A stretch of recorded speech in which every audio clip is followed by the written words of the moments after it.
আসসালামু আলাইকুম। আমার বলার কোনো ভাষা নেই, কিভাবে শুরু করব সেটা বুঝতে পারছি না। আমার মতো সারা দেশের লোক আজকে হতবাক। এরকম একটা কাণ্ড হতে পারে আমরা কেউ কল্পনা করিনি, কারো ধারণার মধ্যে ছিল না। কিন্তু এই অবিশ্বাস্য জিনিস আমাদেরকে হঠাৎ করে গ্রহণ করতে হয়েছে। মাইলস্টোন স্কুল অ্যান্ড কলেজের যে দুর্ঘটনা, প্রশিক্ষণ বিমান বিধ্বস্ত হয়ে এই কচি শিশুদের উপরে ঝাঁপিয়ে পড়ল, আগুনে পুড়ে মরল। মা বাপদের আমরা কি জবাব দেব? কি বলবো তাদেরকে? আমরা নিজেদেরকে তো জবাব দিতে পারছি না। অজানা শিশুদের মুখ সবার চোখে ভেসে উঠছে। সারা জাতি হতভম্ব, বাক্রুদ্ধ, শোকাহত বললে খুব কম বলা হবে। এই দুর্ঘটনার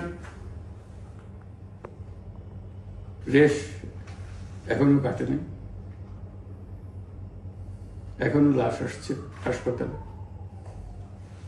এখনো হাসপাতালে মারা যাচ্ছে। মা বাবা এখনো খোঁজ নিচ্ছে আমার সন্তান কোথায়, তাকে আর কোনোদিন চেনা যাবে কিনা। যাদের লাশ দেখছি তার মধ্যে আমার সন্তান আছে কিনা পৃথক করার তো কোনো উপায় নেই। এরা আমাদের সবারই সন্তান, হঠাৎ করে চিরদিনের জন্য চলে গেল। আমরা অবশ্যই তদন্ত করব, তদন্তটা তারা ফিরে আসবে না। আমরা চিকিৎসার ব্যবস্থা করছি, সবাই ঝাঁপিয়ে পড়েছে। সকল হাসপাতাল, সকল মানুষ ছুটে আসছে। আমরা সবার কাছে অনুরোধ করছি, হাসপাতালে ভিড় করবেন না, কারণ যারা আহত তাদের জন্য এটা ভালো না। তারা তাদের শরীরে রোগ প্রতিরোধের শক্তি নেই। আমরা ভিড়ে থাকলে আমাদের শরীর থেকে কি রোগ তাদের মধ্যে ছড়িয়ে পড়বে তা বলা মুশকিল। কাজে দূরে থেকে দোয়া করেন সবাই।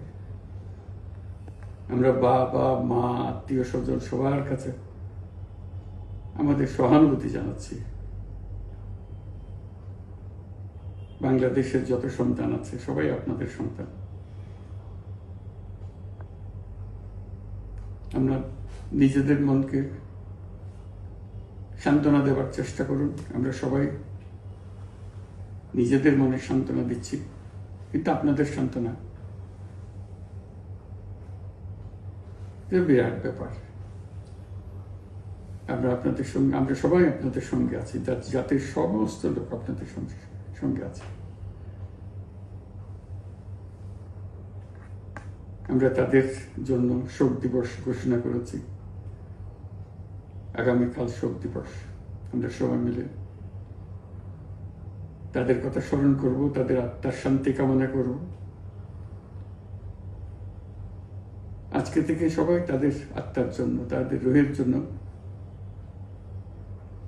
মাগফিরাত কামনা করব। আল্লাহ আপনাদেরকে শান্তি দিন। আমাদের জাতির সবাইকে, যারা এই দুর্ঘটনায় বিধ্বস্ত, সবাইকে আল্লাহ শান্তি দিন। তাদের জন্য দেশবাসী সবাই আমরা দোয়া করছি। আল্লাহ এই শিশুদের জান্নাতবাসী করুন। খুদা হাফেজ।